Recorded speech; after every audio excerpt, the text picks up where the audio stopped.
Selamat siang rekan-rekan Teknik Mesin Universitas Trisakti. Kali ini kita akan membahas material keramik. Sebelumnya perkenalkan, nama saya Muhammad Fajri Pramudi dan saya merupakan mahasiswa Universitas Trisakti jurusan Teknik Mesin. Jadi keramik ini merupakan salah satu jenis material yang umum digunakan di industri.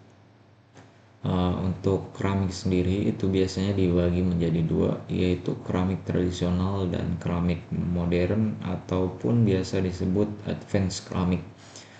Untuk keramik tradisional sendiri biasanya itu dia berbahan dasar aluminosilika atau biasa kita temukan di genteng, tembikar, porselen, dan ubin. Lalu untuk keramik teknik atau advanced keramik itu biasanya dia dibagi menjadi empat, yaitu zirconia, alumina, silikon karbid, dan silikon nitrit. Untuk sifat material si keramik ini sendiri, jadi si keramik ini punya sifat mekanik yang umumnya dia itu sangat keras, memiliki modulus elastisitas yang tinggi, serta dia itu tahan aus. Namun dia juga punya kelemahan. Salah satunya itu dia punya yang namanya sifat getas yang membuatnya rentan mengalami patah akibat beban kejut atau retakan kecil. Lalu yang kedua, dia itu mampu bertahan pada suhu yang sangat tinggi, bahkan lebih dari 1200 derajat Celcius tanpa kehilangan kekuatan mekaniknya. Selain itu, keramik punya koefisien muai termal yang rendah, membuatnya tahan terhadap kejutan termal. Lalu keramik juga itu dia isolator listrik yang baik, namun ada pengecualian. Untuk silikon karbid, yaitu tadi advanced keramik, dia itu bersifat semikonduktor sehingga memungkinkan pemanfaatannya di bidang elektronika daya. Lalu di sini ada proses pembuatan keramik. Jadi yang pertama itu si keramik ini kita buat yang namanya pembentukan atau shaping.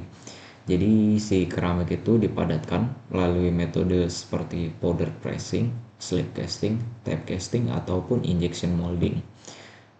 Proses ini menentukan homogenitas dan densitas awal dari si material keramik.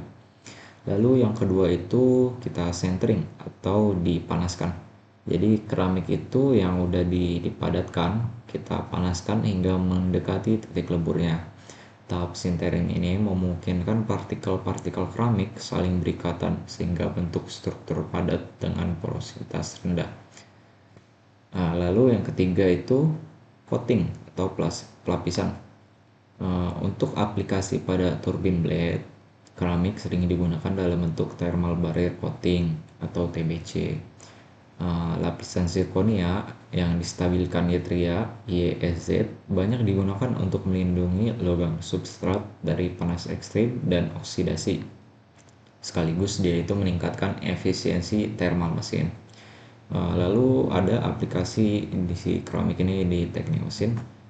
Pada komponen mesin itu biasanya kita temukan itu ada yang namanya bearing keramik. Lalu di otomotif itu ini rem yang terbuat dari keramik juga. Lalu di aplikasi energi dia ada yang namanya solid oxide full cell. Jadi dia full cellnya itu pakai material keramik. Lalu kita analisis ini. Jadi keramik ini memiliki beberapa keunggulan dan kekurangan juga. Keunggulannya itu dia lebih ringan daripada superalloy berbasis nikel sehingga mengurangi beban mesin. Lalu stabil pada suhu tinggi, mendukung peningkatan efisiensi turbin gas. Lalu dia itu tahan aus dan korosi sehingga lebih baik. Jadi dia umur pakainya lebih panjang.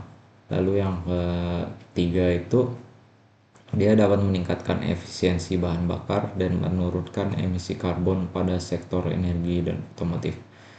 Lalu keterbatasan si keramik itu juga ada, dia itu bersifat getas, jadi dia itu rentan patah akibat beban kejut, dan biaya manufakturnya itu masih tinggi karena dia tuh lebih sulit dibuat daripada kayak kita pakai logam atau material lainnya.